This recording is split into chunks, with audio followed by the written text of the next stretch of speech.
Hello everyone, and welcome back to JAS Reviews. My name is James, and on this channel I do reviews of both music and movies, along with the occasional commentary piece. So, if any of that sounds interesting to you, then I'd appreciate it if you left this video a like and commented to tell me what other types of videos you'd like in this review light.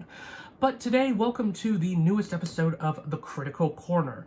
Now, first of all, if you are new to my channel, welcome. But secondly, The Critical Corner is a reoccurring series on my channel where I break down my thoughts in shorter form on either all music or all movies, because I just don't have enough time to talk about everything in one video in longer form, so this is just a very convenient series for me to do that with.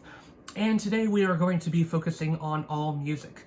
We've got a lot of albums to get through, a lot of new music that I've been really dying to talk about, so let's go ahead and get started with our first album. Now, for this first one, we're going to be going way back to earlier in the year, slightly earlier in the year, I suppose, with Billie Eilish's sophomore album, Happier Than Ever. This was one that I meant to talk about, but just never really got around to. So I'm glad to talk about it now, and one of the main reasons I'm wanting to talk about it is that it's probably, almost certainly, going to have a spot on my best albums of the year list. Now, of course, Billie Eilish is one of the biggest, if not the biggest, pop artist to be around right now. A lot of the horror aesthetics of the first album are not as emphasized as much on in this second album, as we give way to a lot of different types of sounds here, from Baroque pop to industrial to even some rock elements in certain songs. And while I'm not sure if I can say I like this one as much as her first, it's actually very close for me. I really did like Billie Eilish's first album a lot because of the horror aesthetics it had, especially in a song like Bury a Friend. I just feel like not many pop artists nail that vibe as well as she did on that album. And of course that was partly due to her brother Phineas's production as well. He plays a big role in this and in her work. And that is true once again on Happier Than Ever. This brother and sister duo both are equally important to Billie Eilish's image and making the music that she does. And yeah, I really enjoyed this album overall.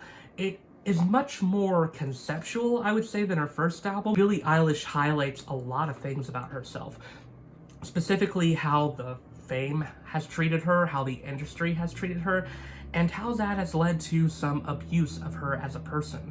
And that can make this album a bit of a tragic listen at times, but there's also some very hopeful moments on here as well.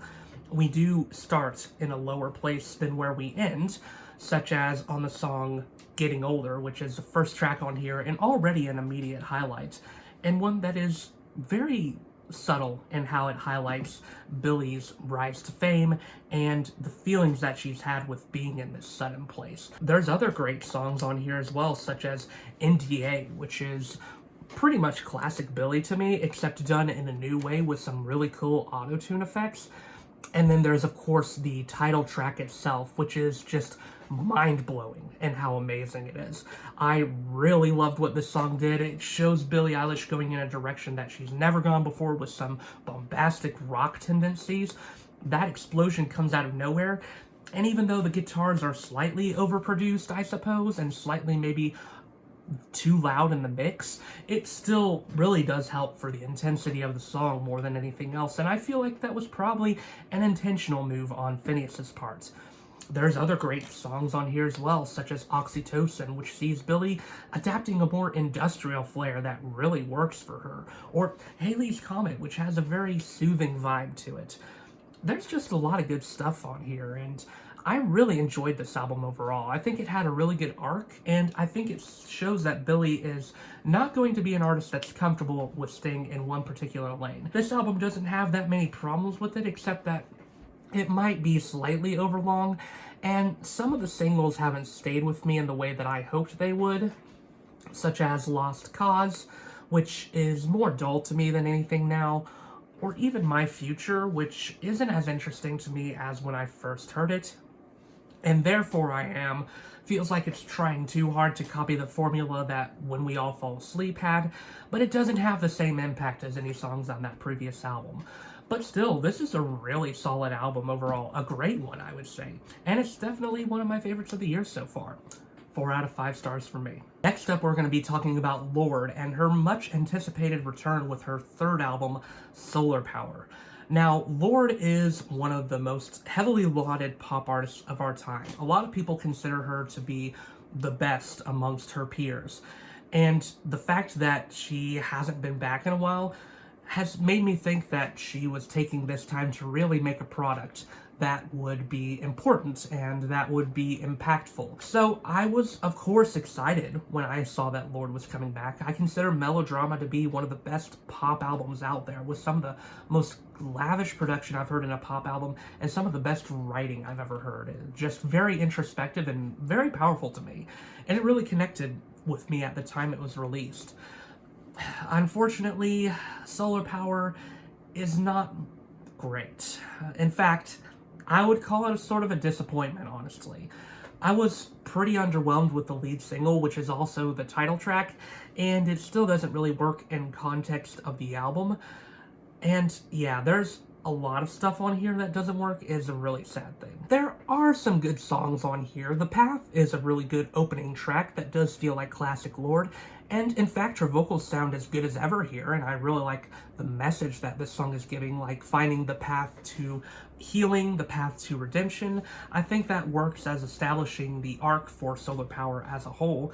And Fallen Fruit is classic Lorde to a T, probably one of my favorite Lorde songs at this point. I just really love what it does, and I think it creates a really interesting atmosphere. And Stoned at the Nail Salon is pretty good, seeing Lorde going into a sort of stream of consciousness mode. But sadly, there are some songs on here that I just do not care for. I think Mood Ring might be Lorde's worst song at this point.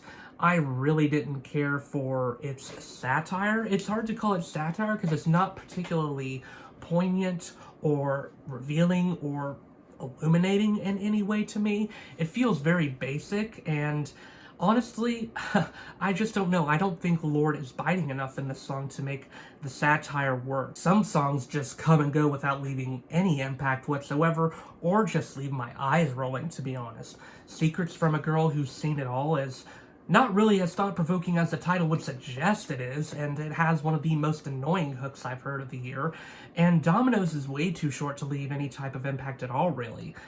And unfortunately, Oceanic Feeling, while having some interesting ideas, goes on too long and ends up just being more boring than anything else.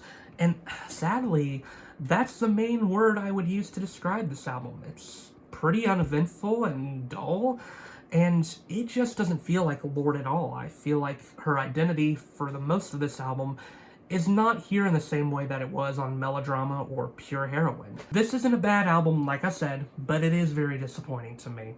2.5 out of 5 stars for this one.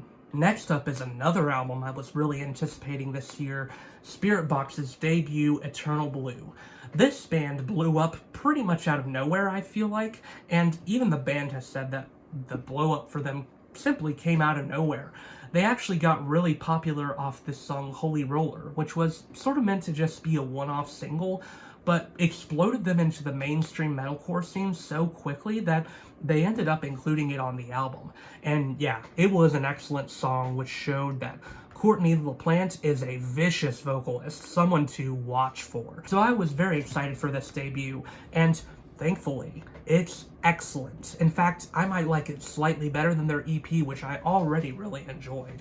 There's a lot of good stuff here, and this shows that this band, if this is what they're doing on their debut, they're going to be making huge waves in the future with other albums. And of course, some songs here have already made waves. I've already talked about Holy Roller, which is just a monster of a song with some of the most menacing screams I've heard all year. And Circle With Me is just a great metalcore track. It's not like you haven't heard this song before necessarily, but I think it's what the band does with the sound that makes it work. And of course, another single that got huge from this band is a closer, Constance, which is just truly haunting and has a chorus that is just able to send cold chills up the spine with talking about the loss of a loved one, or even losing a loved one to the diseases that they deal with, like Alzheimer's. It's a topic that is tough to talk about, and I think the band really nails it and really pays respect to it. by going there with the intensity when it's needed, but really drawing back and being restrained when it's needed as well. And that's not to say that there aren't some fun moments here as well in the midst of the darker ones. That is not the case at all, because you have a song like Yellow Jacket, for an example, where the band is just going absolutely off and having a great fun time, especially bringing in Sam Carter to deliver some of his most intense screams he's done. Sunkiller begins off the album with a real feeling of tension as it keeps on building and building. And then there's this electronic break where Courtney LaPlante whispers very menacingly, "Sunkiller, send me to sleep." And it keeps on building until there's this huge explosion that is just incredible. There's so many other great songs. Secret Garden is probably going to end up my favorite on the album, although there's a lot of contestants for that at this point, as this song has just a gorgeous chorus and uses a garden as an interesting metaphor or symbol for the things that we keep buried beneath and the things that we are too afraid to show to others. And I think the way the band and Courtney outlined this is very interesting. There are a couple songs that don't work for me, such as We Live in a Strange World, which is just more dull than anything else. And I will say that Hurt You, while I do enjoy the song, I think it is almost too basic metalcore for me to love it as much as I would like to, even though there is still a lot of fun to be had with it. And even those two songs, I really don't hate them all that much. I can't say there's a song on here that I passionately dislike. This debut album has a lot of incredible stuff going on, and Spiritbox are a really good band that you need to have your eyes on if you haven't yet. If you're well acquainted with the metalcore scene, I'm sure you've heard this album already, but if you're not, I'd give this one a check out. It has some pop elements in it as well, and some rock elements. And I think that makes it something that can appeal to a lot of people if you just give it a chance. Very, very strong 4 out of 5 stars for me. This year has just been full of albums that I have been hugely anticipating, even more so than last year, which already had a pretty good roster of releases. This year has just been a big one, and we have another artist that I've been looking forward to with CHVRCHES and their new album, Screen Violence. Now, admittedly, I did go into this album a little hesitant because I was a little bit disappointed by their previous album, Love Is Dead. It just didn't have the same CHVRCHES feeling that their first 2 albums did, and in fact it really watered down their sound and incorporated some really basic radio pop elements that I did not care for. And I feel like CHVRCHES went even more downhill when they worked with Marshmello for that song Here With Me, which was just so utterly forgettable and very disappointing. I really love this album, and at this point it's going to be hard for me to say what my favorite CHVRCHES album is, because I think this one comes awfully close to their first 2. In fact, I probably like it better than their first, but it's really hard to say. And I don't know about their second, because their second album is really special to me. But this album still has a lot of cool stuff going on with it. And of course, the incorporation of horror elements is always going to be a plus for me. And I think CHVRCHES does that really well. In fact, I'm going to go ahead and mention the first song on here that was a huge highlight for me, and Violent Delights, which has a explosive chorus that really goes off the page and references Shakespeare in pretty clever ways that I really liked. When I first heard the opener song, Asking for a Friend, which is just taking a page right out of their debut, I had the biggest smile on my face because I knew that we were just going to be getting the CHVRCHES that we'd been missing for a couple of years. It was just such a nice surprise and such a nice welcome back to the band. Lauren Mayberry's vocals are as great as ever on a track like this, and the electronics just jump off this page with super pristine production. And there's other classic church songs here as well, such as Good Girls, which has one of the most criminally catchy choruses that the band has ever penned, or He Said, She Said, which, yeah, is just classic CHVRCHES to an absolute T.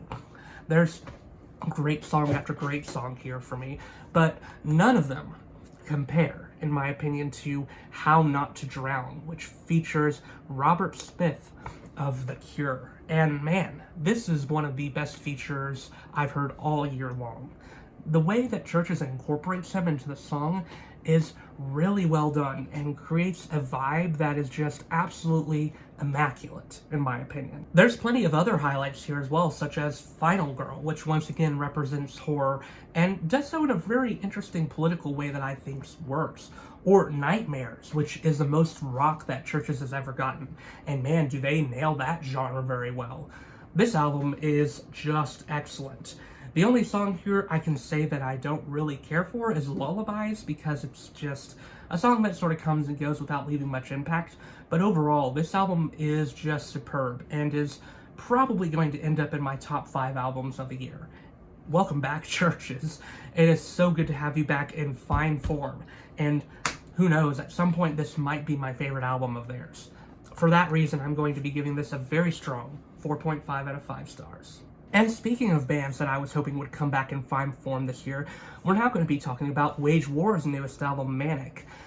If CHVRCHES' album disappointed me, then Wage War's disappointed me immeasurably more, because that album just didn't show at all what they were capable of. Pressure was a huge letdown for me, and I just haven't returned to it that much. Thankfully, like CHVRCHES, Wage War is back on form again in Manic.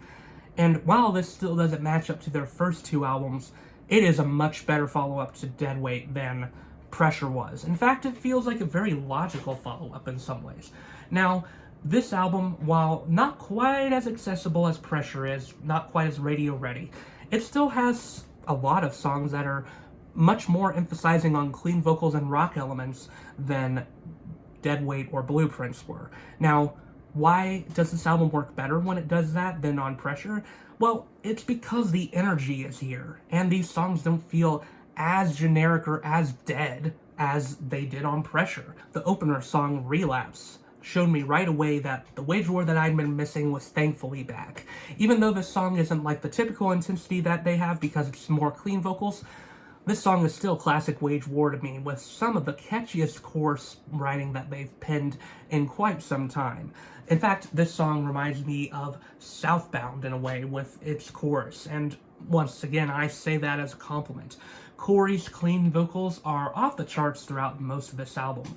He sounds as good as ever, and it is so nice to hear him bringing some passion into his cleans again, whereas I feel like he was very lifeless, unfortunately, through a lot of Pressure. Teeth sees Wage War channeling their inner Slipknot, and it's just a delightfully fun time with one of the most raucous guitar riffs on the whole album. And I really enjoy the whispered, aggressive vocals from Britton. It's something that Wage War hasn't done before, which makes this song a lot of fun, and definitely one of my favorites on the album. And then we get a song like High Horse, which was the lead single for this album and the song that gave me hope for what this album would have to offer. And it is still a huge highlight in context of the album, with a chorus that is just really fun and some really good angry vocals from Britton. But actually, my favorite song on this album comes in the much more restrained Circle the Drain, which was the second single from the album. I really love this one from the first time I heard it, and yeah, it has become my favorite on the album. I just really like the message on this song, that if we want to change as people, then we need to find closure with the things that hold us back and with conflicts with others. And I think the band delivers that message in a really well done way. And then, of course, we get Breakdown City and a song like Death Roll, which shows Wage War going in a direction almost akin to Code Orange, which I really loved. It was such a cool song with some breakdowns that I did not expect from this band. There are a couple of negatives to this album. The first would be that the song Godspeed is a little too annoying for me to really care about it. The chorus is too heavily relied on, in my opinion, and the little vocal effects they do when they say Godspeed is a little irritating to me. It's just not a super interesting song and doesn't do that much to keep me engaged. The same goes for Never Said Goodbye, which is a pretty basic ballad that does feel more like Pressure material than anything else. It feels like a leftover from that album, and that is probably why it's my least favorite. Manic is just a huge return to form for the band. It is incredible how they came back and bounced back on this album after such a disappointment in Pressure. I was really hoping that Pressure would not be the road they went down, and I think that thankfully that is not going to be the road they go down anymore. Although I do think that they're going to continue to hone in on those rock elements. I really do hope they continue with the high energy that they had on Manic and using it in much more interesting ways, while still keeping their fun metalcore elements intact, because they've more than proven that they can still do that on this album in songs like Teeth and Death Roll. So for that reason, I'm going to give this album a strong 4 out of 5 stars. Great release. It's good to have you back, Wage War. Now it's time to talk about another really big pop artist right now, Lil Nas X, and his debut album, Montero. Now, like most, I could not escape Lil Nas X and his song Old Town Road, and while I initially did not really care for the song, I ended up having to respect it for blocking so many bigger songs from reaching #1. It was actually sort of comical to see. I actually surprised myself with how much I enjoyed this album. Like I said, I was never big on Old Town Road, and Lil Nas X isn't necessarily the most interesting pop vocalist to me, but he still does some things on here that are interesting. I can start right off the bat with Industry Baby, which is just a really excellent track, and has a lot of really good energy to it. I even like the production by Kanye West on this. The brass instrumentation really gives way to some really fun braggadocious lyrics from Lil Nas X and Jack Harlow on this song. There are other ridiculously fun songs on here as well, such as That's What I Want, which incorporates some almost punky elements, and that is the case for some other songs on this album, which I was not at all expecting. It never goes full punk, but I do think it works for what it is. And even though this song is a little too short, I do enjoy what it does, and I think the chorus is one of the best on the album with some excellent production. And even Scoop, for as ridiculously repetitive as it is fun, and Doja Cat's verse is good. Same goes for Tales of Dominica, which has a great pop-punk vibe to it that I really enjoyed. But there are also some surprisingly serious moments on this album, some deep introspective moments, and I appreciate seeing this side of Lil Nas X as well. It's not something that we've ever really seen from him, and I think it works well on this album. Dead Right Now sees him going through his problems with his family, and how some of his family members would rather he be dead than be around, and it is a pretty somber listen in that regard. Sun Goes Down, which was one of the main singles for the album, is a pretty interesting cut and pretty heart-wrenching, as Lil Nas X talks about his desires to end his life in the past and in his younger life, and he sort of talks to his younger self in this song and says that even though you might be feeling this way now, you won't always be like this forever, and you will be happier in the future. And I appreciate that he's bringing this message on this song. It's a very important one for his younger audience, and I think he's aware of that, and I appreciate that he does that on a song like this. Now, at the end of the day, I do think this album can be forgettable in places. Songs like Dollar Sign Slime, which, while having an interesting feature from Megan Thee Stallion, don't really do much for me, and some songs are a little too short for my taste, such as Don't Want It or One of Me. There's just some songs on here that don't last as long as they should, I feel like. Some songs that sort of feel more like samples than anything else. But still, this is a really solid album, and I think it shows a lot of potential for Lil Nas X to do some interesting stuff. He goes through a lot of different styles on this album, and I really respect him for that. Solid 3.5 out of 5 stars for me. Kacey Musgraves is back with Star-Crossed, and this album, when I looked into it, seemed to be pretty much a big deviation from Golden Hour. Whereas Golden Hour was a much more optimistic album with a lot more sweeping electronic elements mixed with country, this album seemed to be going into a much more pop direction, abandoning her country roots almost entirely, and going even deeper into the electronics than Golden Hour did. And what's more, it was going to be a more downbeat album, as it was going to be talking about Kacey Musgraves' divorce with her ex-husband Rustin Kelly, who is an indie country artist. I will say that Star-Crossed is a bit of a step down from Golden Hour. In fact, I would say it's a pretty big step down from Golden Hour, but it's also not a bad album. There's a lot of good elements on here. First of all, this album is messy, and while I understand why it's messy because it's highlighting a divorce. It's highlighting this process of going through these emotions of leaving your significant other behind for probably the first time in years. And there's going to be a lot of different emotions with that. Sadness, anger, bitterness, all sorts of things going on. So it sort of makes sense for this album to be messy. But at the same time, the messiness does leave this album feeling jumbled, and the messages it's trying to give don't work as well as I think that Kacey Musgraves is trying to make them work. However, I am going to start off with the positives, and one of the positives right away is the title track. This song is, of course, using Romeo and Juliet as a framing for Kacey's own divorce and how these two were sort of fated to not be together in her eyes, and it's interesting how she frames it as such. And now looking back on Golden Hour, I can even see the hints of that in her lyric writing on that album. And this is one of the most gorgeous songs on the album, with Kacey's voice just sounding excellent and bleeding a lot of emotion. It's a pretty epic track that I really enjoyed where it went, and it's one of my favorites on the album for sure. The second single was Justified, and this one is probably the most reminiscent of Golden Hour of any song on the album, and that's a good thing for me. I really do enjoy this song and the message that it gives, which is sort of the thesis statement of the album, that whatever emotions Kacey's feeling about the divorce, whether it's that she wants to cry or that she wants to laugh or somewhere in the middle, that she's justified to have all those emotions. And I think the way she outlines that message is pretty convincing.